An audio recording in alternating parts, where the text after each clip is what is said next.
Pablo O'Brien, es investigador, para hablar también de su libro, Los convenios sociales y convenios marco en el corredor minero del sur. Le damos la bienvenida y me dice producción que ya lo tenemos en señal de audio y video. Pablo, bienvenido, un gusto tenerte en Abriendo Puertas. Un gusto también, Néstor. Muchas gracias por la invitación y aquí a tus órdenes. Una primera pregunta, ¿qué expectativas de Perumín en estos tiempos de pandemia que no hubo frecuencia del evento, no ha sido un evento presencial como el que va a ser ahora, además con un escenario político un poco cargado, polarizado, ejecutivo, legislativo? Pablo, ¿cuál es el panorama del investigador, del comunicador y del especialista, además en temas mineros? Muchas gracias, Néstor. Sí, mira, yo creo que este va a ser un Perumín sumamente interesante, pero también muy marcado por esta situación en la que no se está dando la mejor coyuntura para que las inversiones y las actividades mineras se desarrollen. Al contrario, estamos a pesar de que el mercado internacional marca muy buenos precios de los commodities, lamentablemente estamos entrando en una situación en el país en donde no estamos aprovechando estas oportunidades. Y esto es una lástima porque el Perú, digamos, podría tener ingresos sumamente importantes con relación a el desarrollo de estas actividades, y porque además en el pipeline de nuestros, digamos, nuevos proyectos no aparece ningún proyecto importante e inversiones importantes a la vista.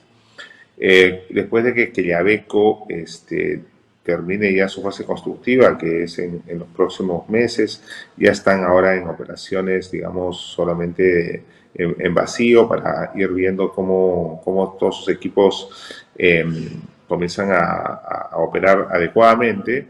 No tenemos una gran inversión minera a la vista, ¿no? En los últimos años, el Perú ha tenido inversiones importantísimas del orden de 8.000 millones de dólares anuales, básicamente por la construcción de tres grandes operaciones mineras: Quellaveco, Mina Justa y Chinalco, ¿no? La ampliación de Toromocho en Junín. Bueno, al terminarse estas tres grandes inversiones, ya Mina Justa está en operación, Quellaveco va a entrar en operación y Chinalco en operación, va a caer muy fuertemente la inversión privada, y sobre todo que la inversión privada está, digamos, de una u otra manera condicionada por la inversión minera en el país. Esos 8.000 millones de dólares ya no van a estar en la cartera de inversiones, porque ya todos estos proyectos se han terminado de construir. Y por ende, debiéramos comenzar a tener otros proyectos que incrementen esta cartera de inversiones. Proyectos como podrían ser el Tajo Chalcobamba en Las Bambas, está detenido, injustificadamente detenido, porque ya tiene todos los permisos. Está detenido el proyecto minero San Gabriel por problemas ambos sociales. Está detenido el proyecto Inmaculada, que no consigue todavía tener en orden un poco la situación social, ¿no? Y es un proyecto que luego acaba de anunciarse recientemente que el futuro Tajo Sulfobamba, o la operación minera Sulfobamba, en la que se va a reconvertir Yanacocha hacia la producción de cobre, también se ha postergado por lo menos hasta el próximo año. Entonces, bajo este panorama, es más que probable que la inversión privada se caiga fuertemente. Y como sabemos, la inversión privada es la principal variable del crecimiento económico, del PBI. Entonces, probablemente el crecimiento del PBI se vea seriamente afectado por esta situación. Y esta es una situación que depende claramente de las condiciones políticas y de la voluntad del gobierno para resolver algunos problemas de carácter social que permitan a las inversiones privadas desarrollarse. Esto no se está dando, y yo creo que ese va a ser un poco uno de los hilos conductores de Perumín. ¿Qué hacer para retomar el impulso, el crecimiento que le otorgaba la minería al país? Cómo aprovechar este nuevo ciclo de precios altos de los commodities mineros y conseguir, digamos, que la minería consiga un apoyo social importante en las regiones para poder desarrollarse. Y que además el gobierno tome en serio esta situación, ¿no? Que deje un poco de lado el tema del discurso fácil, populista, ideologizado, y más bien se remangue las mangas, perdón, y comience a trabajar Claro. en buscar soluciones que permitan el desarrollo de los proyectos mineros que están injustificadamente paralizados o que están paralizados porque el gobierno no ha podido encontrar soluciones para que Sintonizar. estos temas se concreten. Correcto. Sí, sí, una primera lectura interesante de todo el panorama. Y en el tema de inversiones, pues las inversiones tienen que ver con confianza y con estabilidad.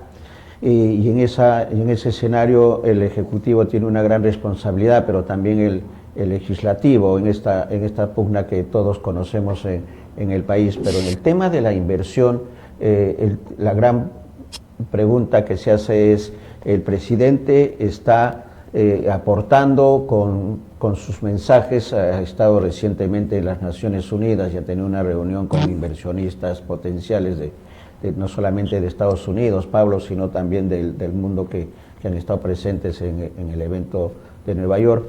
La pregunta es esa, ¿cuál es la apreciación tuya con respecto al Ejecutivo y puntualmente al presidente? Si está dando esas muestras de confianza y de estabilidad a los inversionistas, considerando que se han retirado y que están en stand-by el caso de Quellaveco, por ejemplo, que es una de las grandes inversiones. ¿Cuál es la apreciación?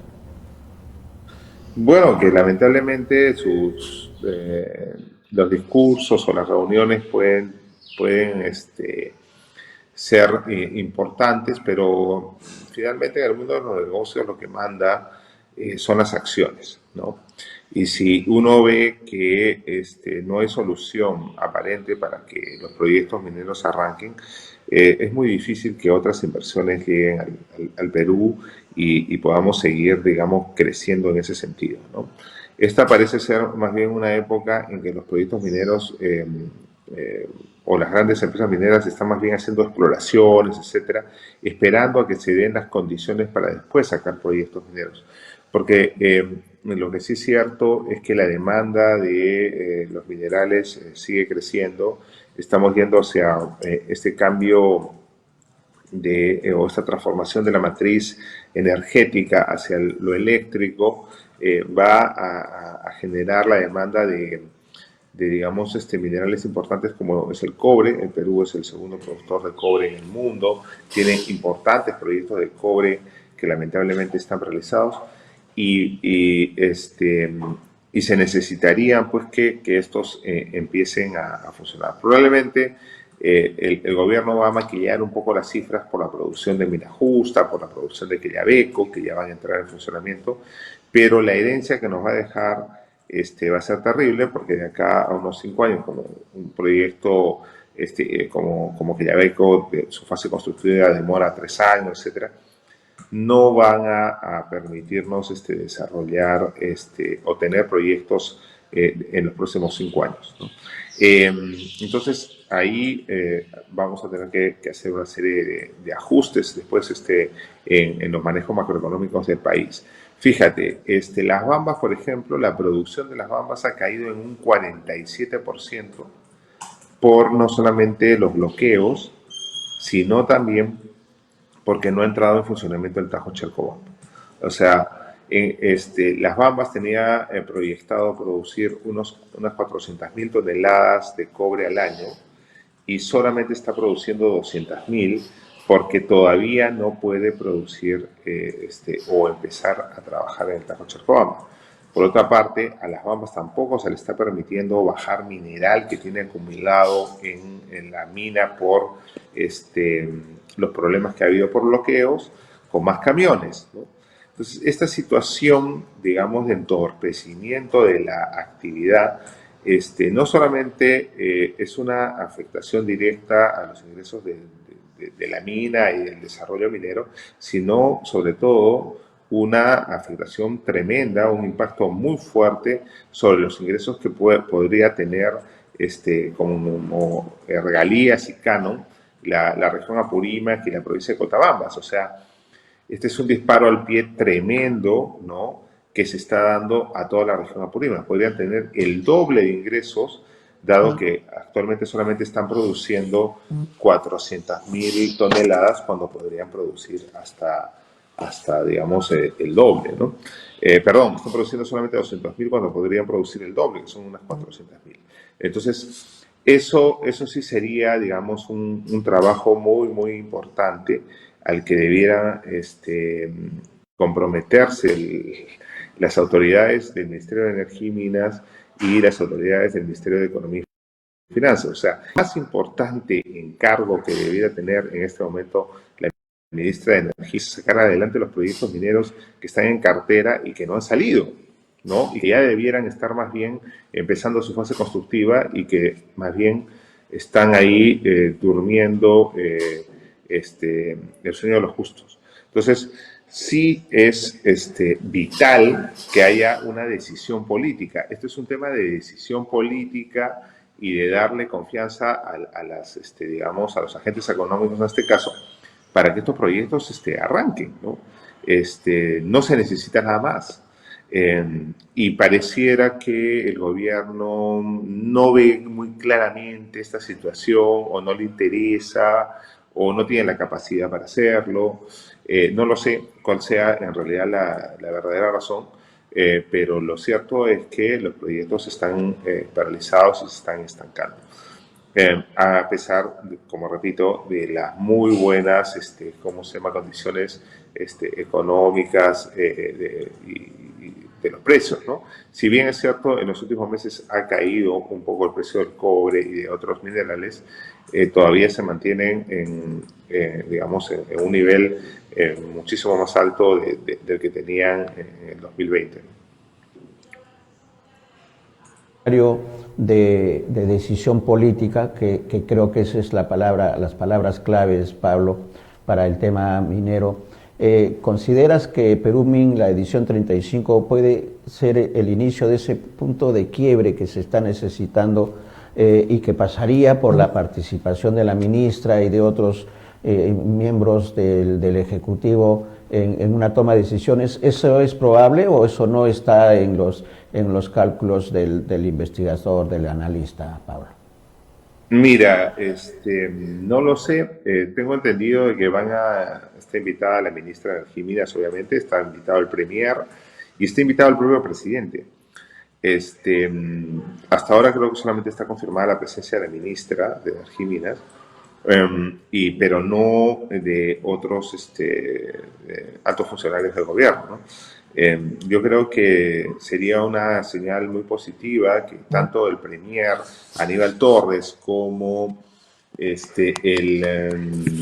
no sé, el presidente de la República asistan a este encuentro y nos permitan, digamos, escuchar y enterarse de la situación en realidad por la que atraviesa el gremio, ¿no?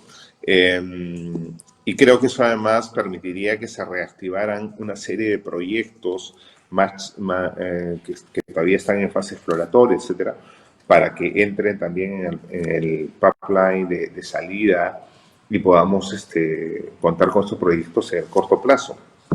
Entonces, creo que también va a marcar un poco esa pregunta que tú me haces, esa condición, la asistencia o no del presidente a esta cita, la asistencia o no del premier a esta reunión, ¿no? Se esperará pues escuchar de parte de estos dos altos magistrados del país que efectivamente nos den señales claras que permitan digamos, por lo menos en el discurso, entender de que va a haber un giro en el gobierno y que luego de esos discursos o esas opiniones favorables, estas se conviertan en acciones reales para destrabar las inversiones y poderse comenzar a ejecutar. Y eso pasa porque se lleguen a algunos acuerdos sociales, a que realmente se ponga orden en determinados lugares, ¿no? Y podamos salir adelante. Fíjate, ¿no? Hay de alguna manera, el gobierno había estado tratando de generar una política para ajustar los temas de formalización minera de la pequeña y mediana minería. Y luego de unas protestas del gremio de mineros informales, el gobierno dio marcha atrás y derogó estas políticas que se querían implementar, que endurecían, entre otras cosas, los delitos ambientales de la minería informal, etc. Sin embargo, estas medidas no se dan a favor de la gran minería, ¿no? Por el contrario, la pequeña minería y la minería artesanal está amenazando el desarrollo de proyectos mineros importantes, ¿no? Entonces, las señales, digamos, en este momento no son las mejores, ¿no? Pareciera que la política de este gobierno sería una cosa así: para los informales todo y para los formales la ley, ¿no? Entonces, se está generando una muy mala señal con relación a ese tipo de inversiones, ¿no? En donde pareciera que es mejor trabajar las cosas de manera informal que hacer proyectos de inversión importantes para el país, ¿no? Una idea equivocada, porque la minería informal no deja réditos en las regiones, en los municipios, etcétera, ¿no? Sino que más bien son pequeños empresarios o incluso mafias que están detrás, que son las que se benefician con la riqueza que no es de un grupo, sino que es la riqueza de toda la nación, o sea, de todos los peruanos. De todos los peruanos. ¿No? Sí, y hay algunos indicios de que la presencia del presidente puede estar en el evento, en la edición 35 de Perú-Min, Pablo, porque TV Perú, que sigue las actividades del presidente, tiene programado estar en Arequipa. Entonces, no es para la ministra, tampoco para el presidente del Consejo de Ministros. Entonces es un indicador de que el presidente es probable que esté en Perú-Min, y eso podría ser el punto de quiebre, y ojalá que le dé atención a los grandes proyectos. Lo vamos a conversar porque Miguel Lac, que forma parte del equipo de BIS, va a estar, y entiendo que tú también estás en el evento, de manera que lo vamos a conversar seguramente ya sobre hechos reales, si es que el presidente está, y lo que vaya a anunciar en el tema de Perú-Min, que consideramos que puede ser el punto de quiebre esta edición, y en buena hora que se realice en Arequipa, además que puede permitir al presidente y al Ejecutivo tener conciencia de lo que significa la gran minería para el país y para la economía. Entonces vamos a estar atentos a ese tema. Yo quisiera tocar el tema social, que además forma parte del libro que tienes, Pablo, los convenios sociales y convenios marco en el Corredor Minero del Sur, porque el Corredor Minero del Sur creo que es el más importante en el tema minero en el Perú, ¿no? Hay otros centros importantes como Ancash, como Cajamarca, Apurímac igualmente, pero el Corredor Minero del Sur abarca toda esta zona que estamos hablando en la parte final, hasta lo que significan las bambas y todo eso. Tú conoces mejor, tú eres el especialista. ¿Cuál es lo más importante, el mensaje más importante del libro en lo que se refiere a los convenios sociales, y evitar lo que está ocurriendo con las bambas, que no puede sacar mineral por problemas del acuerdo social con las comunidades? ¿Cómo analiza el libro y cuáles son las perspectivas positivas, optimistas, para solucionar estos grandes conflictos, Pablo? Bueno, mira, lo que el libro señala completamente es que en realidad tanto las políticas públicas que se han implementado en la zona, como son por ejemplo la creación de fondos sociales, como los convenios marco que han firmado las empresas mineras con provincias y autoridades de estas localidades, han generado en realidad una conducta rentista en las distintas, ¿cómo se llama? Digamos, sociedades o ciudadanos o comunidades de la zona que han llevado a generar mayor conflictividad. O sea, estas políticas no han servido para, si bien se diseñaron para darle viabilidad social a los proyectos mineros, no han conseguido este objetivo, sino por el contrario, como repito, han introducido un mecanismo de búsqueda de renta, que en inglés se conoce como rent seeking behavior, para obligar o presionar a las digamos, empresas mineras para que les den cada vez más recursos.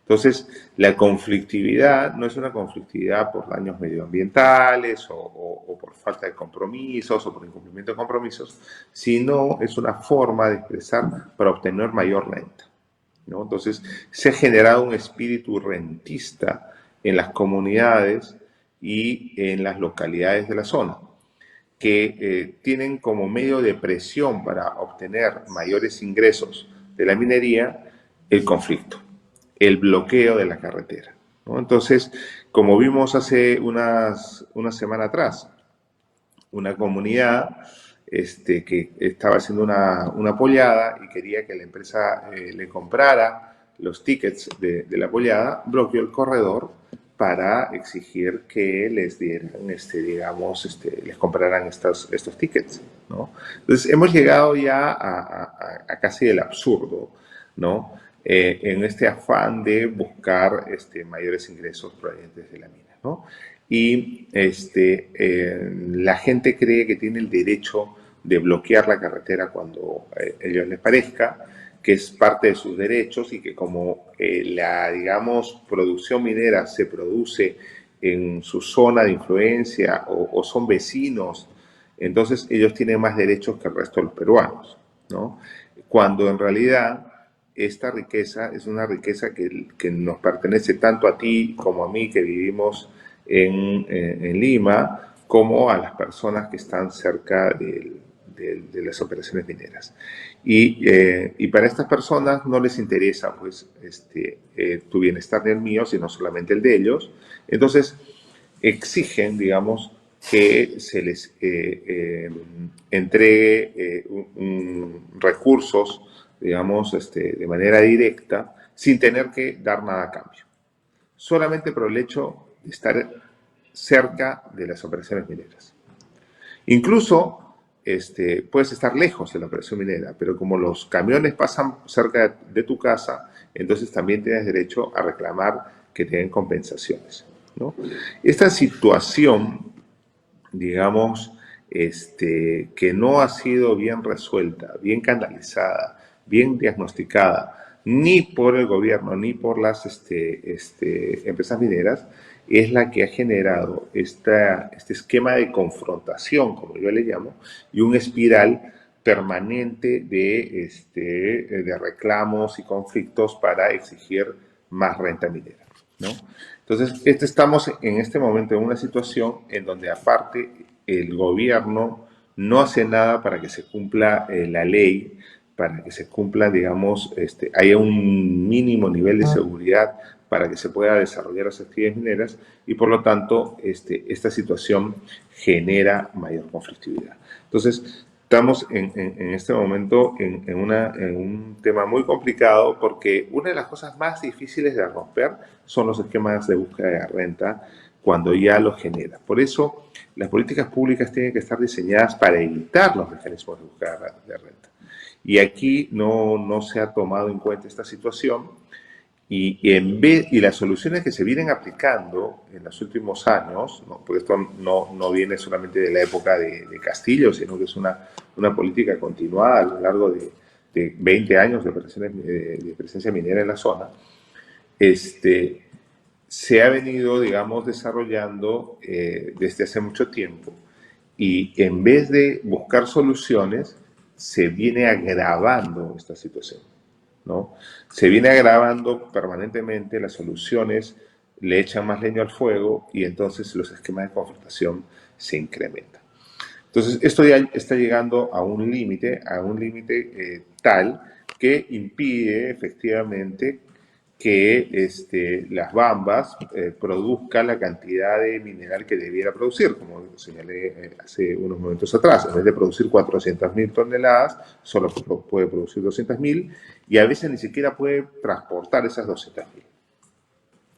Entonces, ahí se está generando un problema, al punto que se está pensando buscar otras rutas para sacar el mineral, ¿no? Entonces, y eso mismo podemos ver en otros espacios, ¿no? En espacios como, por ejemplo, el oleoducto norperuano, en donde está totalmente paralizado desde hace más de un año. Ese oleoducto realmente desde hace 3 años, probablemente en los últimos 3 o 4 años habrá funcionado 6 a 8 meses como máximo. Lo que viene ocurriendo ahora es que los operadores, los únicos lotes petroleros que producen crudo en la Amazonía peruana, están exportando el petróleo por Brasil sin usar el oleoducto. Entonces, esa famosa llamado a que el petróleo, la Amazonía, va a ser, o toda la producción petrolera del país tiene que ir a Talara, ¿no es cierto? En realidad es una entelequia, porque el crudo del país está saliendo por el Amazonas hacia Brasil y no hacia Talara. Entonces, creo que estos mecanismos de búsqueda de renta están perjudicando seriamente las actividades tanto petroleras como mineras, y vamos hacia una, digamos, fuerte paralización de las actividades si es que no le encontramos una vuelta de tuerca a estas situaciones, ¿no? Y hay un tema en esta responsabilidad de solucionar que señalas el aprovechamiento de las comunidades para cosas tan pequeñas como una pollada, falta de una política coherente desde el gobierno nacional, pero pasando también, y ahí voy la pregunta para el comentario, Pablo, pasando por las empresas. El legislativo también tiene una tarea ahí en ese tema, pero hay otro actor que no se está tomando en cuenta, que son los gobiernos regionales y los gobiernos locales. Hemos dado a conocer la información, permíteme hacer la referencia, de una realidad que está, digamos, reflejando esta no participación de los gobiernos regionales en la solución de los problemas que se presentan en el sector minero con respecto a las comunidades. Y es que la información que solo 8 gobiernos regionales tienen oficinas de gestión de conflictos sociales. Así es. La información. En todo el Perú, solo 8 gobiernos regionales tienen en funcionamiento una oficina o área especializada en prevención y gestión de conflictos sociales. Esto lo está señalando la Defensoría del Pueblo como parte de su labor de supervisión respecto a la conflictividad en el país. Y además señalan, Pablo, brevemente, que las regiones que cuentan con estas oficinas, Arequipa, Ayacucho, Loreto, Puno, San Martín, Tacna y Ucayali, han sido formalizadas a través de una norma o creación, pero solo 2 cuentan con personal especializado en gestión de conflictos. ¿Cuál es el comentario? Porque ahí hay una situación en la que tiene mucha responsabilidad también el gobierno regional y los gobiernos locales. Efectivamente, de hecho, muchos gobiernos regionales y muchos gobiernos locales lo que hacen es más bien fomentar el conflicto para así obtener mayores ingresos o para que se les aprueben determinados proyectos de inversión pública, ¿no? O sea, parte de la vocación rentista de estos gobiernos regionales y gobiernos locales se manifiesta de esa manera, ¿no? Es una fórmula de presión para poder obtener mayores ingresos, ¿no? Y eso es más que plausible, ¿no? Y demostrable. Entonces, no hay ninguna voluntad en realidad de resolver los conflictos, sino más bien de, en algunos casos, incluso de provocarlos, fomentarlos o apoyarlos para obtener mayores recursos o para que se les apruebe el proyecto que prometieron durante la campaña electoral o proyectos que incluso están amarrados con algún constructor que les financió las campañas, ¿no? Entonces, esta situación se agrava fuertemente porque además sabemos que los recursos que obtienen digamos, estas autoridades, estos gobiernos locales y regionales, en su mayoría provienen del canon y se utilizan, digamos, de mala manera y redundan en actos de corrupción tremenda, ¿no? Entonces acaba de ver hace un momento que hay como 360 funcionarios públicos en el gobierno regional de Ancash que están siendo denunciados por actos de corrupción, en el Cusco 351, y son casi todas regiones en donde hay grandes proyectos mineros o grandes proyectos extractivos. Entonces, aquí esto nos lleva a una reflexión. O sea, en primer lugar, se genera una grave crisis de conflictividad. Por otro lado, una enorme corrupción. Entonces, eso quiere decir que hay un mal diseño de la política pública con relación a la redistribución de los recursos, ¿no? Y esto es básicamente porque muchas de estas formas de redistribuir los recursos se han dado más por un tema ideológico y sin evidencia. Entonces, nos ha llevado a un despilfarro de estos recursos y también a altísimos niveles de corrupción, ¿no? Fíjate cómo funciona el tema del canon minero, los recursos que obtiene un distrito como Chalhuahuacho, que debe recibir unos 130 millones de soles más o menos al año, no hace nada para recibir ese dinero. Simplemente estar cerca de una gran mina, ¿no? O un gran proyecto minero como es el de La Bamba. No tiene que ejercer ninguna otra actividad más que eso. En cambio, un municipio como Miraflores, que no tiene renta proveniente del canon, sí puede generar recursos a través de arbitrios, de impuesto predial, de una serie de actividades licencias comerciales, etcétera, que lo obliga a invertir adecuadamente sus recursos en el propio distrito.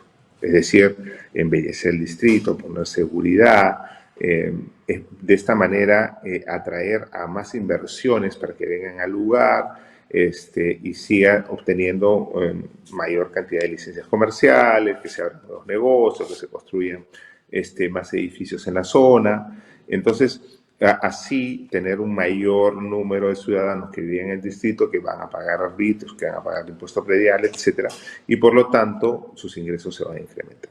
Esa es una forma sana, ¿no? Y en la que el alcalde está dispuesto, un círculo virtuoso, en donde el alcalde está dispuesto a invertir en el bienestar de los ciudadanos. En cambio, en un distrito como Chalhuahuacho, en donde no tiene que hacer nada para contentar a los ciudadanos, en donde no tiene que hacer nada para poder obtener nuevos recursos, simplemente lo único que tiene que hacer es presionar a la empresa minera para que le dé más, y para eso está dispuesto, digamos, a incluso financiar los conflictos, ¿no? Entonces, aquí estamos ante una situación, digamos, en el que me termino siempre disparando al pie porque he diseñado mal mi política, digamos, de reparto de ingresos de esta naturaleza, ¿no? Entonces, habría que repensar, creo yo, todo el tema de la redistribución de la renta minera y ver cómo se hace con estos recursos, que además son recursos limitados, no son para siempre, ¿no? Y entonces estamos entrando en un proceso de malgastar estos recursos y llevarlos a una situación que puede generar más adelante tremendos problemas de carácter económico cuando las empresas mineras se van o dejan de operar, ¿no? Como está ocurriendo, por ejemplo, en el oleoducto norperuano, donde las empresas se han ido y entonces al irse, ahora no hay nadie que pague las cuentas de luz, no hay nadie que pague, que instale, digamos, luz, etcétera, y por lo tanto, estos ciudadanos, han perdido la gallina de los huevos de oro, ¿no? Entonces, tenemos, creo yo, que pensar en una política pública diferente. Va a quedar en la agenda temas, ¿no? El mal diseño de la política pública, el tema de la matriz energética, que también es importante, Pablo, y ahí entramos al tema del litio. Que espero que lo tratemos en otra entrevista. Está en la agenda, claro que sí, la invitación. Gracias por esta oportunidad, por los conocimientos y sobre todo por abrir el abanico de posibilidades y de opciones que tiene el gobierno. O sea, no hay nada nuevo que inventar. Están qué es lo que hay que mejorar de lo que se tiene, considerando además que somos un país riquísimo en el tema minero y con mucha tradición. Esas son, creo, las responsabilidades de los gobernantes de ahora, de la empresa privada también, pero también de los gobernantes no nacionales, sino los gobernantes de los gobiernos regionales y locales. Hay mucho por hacer, creo, Pablo, y nosotros somos optimistas que las cosas tienen que mejorar. Son tiempos de cambios y esperemos que eso se dé en todo el escenario, la actividad del Estado y de la actividad de las empresas. ¿Qué palabras finales podemos señalar con respecto al libro, con respecto al tema de la minería en nuestro país y a Perumín, que está a la vuelta de la esquina, Pablo? Bueno, esperar lo mejor, ¿no? Como siempre, y que el gobierno realmente quiera enderezar un poco el rumbo y de verdad empiece a digamos, dar las condiciones suficientes y las garantías y generar una suerte de confianza para que estas inversiones se terminen de concretar y puedan salir, ¿no? Entonces creo que el mensaje y la tarea que se tiene que llevar el presidente Castillo y su gestión de Perumín es que tiene que trabajar muy fuertemente para que todos esos proyectos que están en cartera de salida se concreten entre lo que queda de este año y, digamos, el primer trimestre del próximo, ¿no? Entonces, digamos que en los próximos 6 meses, todos los proyectos que he mencionado anteriormente empiecen ya su fase constructiva. Entonces, en nombre de nuestros televidentes, Pablo, por esta primera oportunidad, hay una interrogante más que periodística, de curiosidad del equipo de producción, que en la parte, en la toma tienes pi-ar. ¿Qué significa pi-ar? Las chicas de producción están preguntando, pregúntale qué cosa es pi-ar, Pablo. Varios proyectos. ¿Perdón? Es una agencia ¿cómo se llama?, de prensa, ¿no?, con la que estoy trabajando algunos proyectos. Correcto. Conversaremos también con ellos porque acá nosotros estamos en una política de ampliar la programación. Queremos una programación, así que la televisión digital es una alternativa. Conversaremos. Gracias, saludos entonces a los colegas de PIAR. Gracias, Pablo. Estaremos viéndonos en Arequipa. Saludos desde acá, ya lo están escuchando, así que... Correcto. Ahí conversamos si podemos compartir proyectos, porque de lo que se trata en BIS Televisión, Pablo, como comunicador también te lo comentamos, es buscar el desarrollo humano. El desarrollo humano, claro que sí, creo que es importante para los cambios que todavía está esperando los peruanos. Gracias, Pablo, y un abrazo. Gracias a y ustedes. un buen viaje. Un buen viaje y estaremos amable. conversando con el sol de Arequipa. La envidia. Claro que sí. La Cuando envidia, guste. la envidia tiene nombre y es Arequipa. Con el sol van a cargar baterías en Arequipa. Buen viaje, Pablo. Gracias por la entrevista. Gracias, Néstor. Muchísimas gracias.